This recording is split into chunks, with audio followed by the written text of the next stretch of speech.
For more, we say hello to CBS Sports Cowboys reporter Garrett Podell joining us after the action. Garrett, Joe Milton is obviously the name top of mind right now, what he failed to accomplish in the first half and maybe what he found in the second. What was the big takeaway from Milton's day? It's a great question, Joe. And I talked to the Joe Milton here on the ground, and he said, I'd grade myself a D. I mean, the big takeaway for him was he needs to be better with his eyes. He took that opening drive stack for safety, and he told me he didn't even see the cornerback blitz coming from Baltimore. He said he knew he had Jonathan Mingo to the left on a hot route, but simply that he got too focused on Mingo and did not look for the receiver. So he took full accountability for that, did not blame the offensive line. He said, I just didn't see him. And then on the interception, the deep ball to the end zone, he said he saw his target downfield, but safety was there. He thought he could squeeze it in, just couldn't really do it and get away with that ball. And, you know, it's a work in progress. Brian Schottenheimer also said, look, we're not pressing the panic button. We're pressing the work button. So everyone in Dallas is viewing Joe Milton as a work in progress. So one more preseason game left. As somebody who only had played one career game entering this preseason, it was week 18 against the Bills last year and did pretty well, but definitely much to work on and continue to mold with Joe Milton. Coach Schottenheimer's post-game stuff, obviously in mid-season form if he's dusting that sort of stuff off. As for Milton, too much trust in the arm, not enough trust in the eyes. Certainly points to clean up here if he's going to cement himself in that two role behind Dak. Take me to the positive front here. What did Coach Schottenheimer have to say after this one? Maybe a player he highlighted in which the play he loved.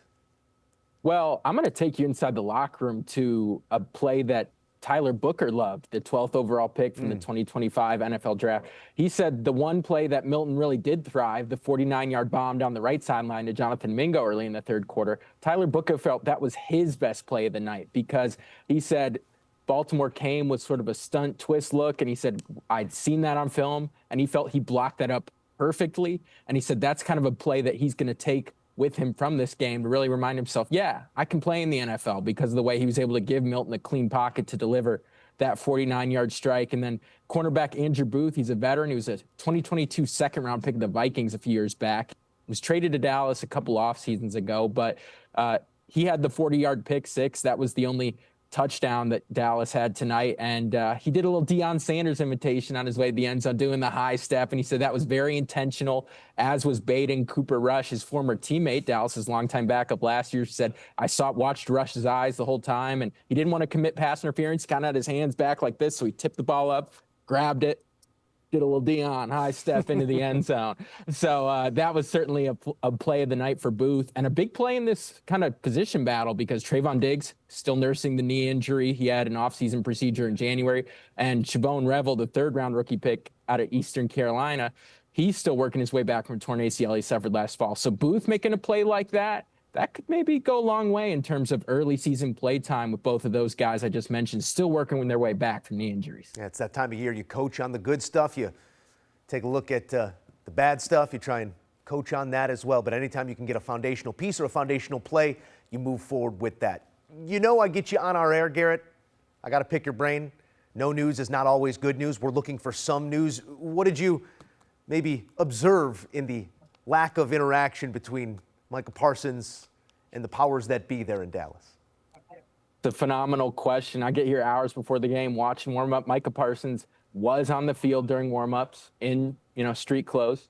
Jerry and Stephen Jones are probably, I don't know, a foot or two to Micah's left. And he walks off the sideline onto the field toward where the Cowboys are stretching and going through warm-up drills. Micah walks right past them.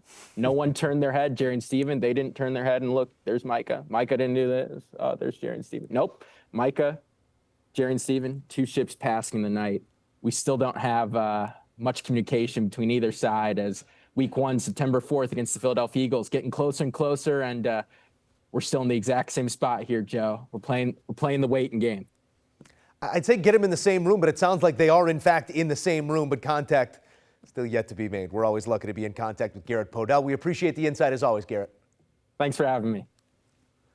All right, a look here at the longest active NFC title game droughts. The Cowboys haven't been to one since 1995. Long gone are the days of Cowboy domination. Trying to get back to a place like this, but it's going to take all pieces rowing in one direction.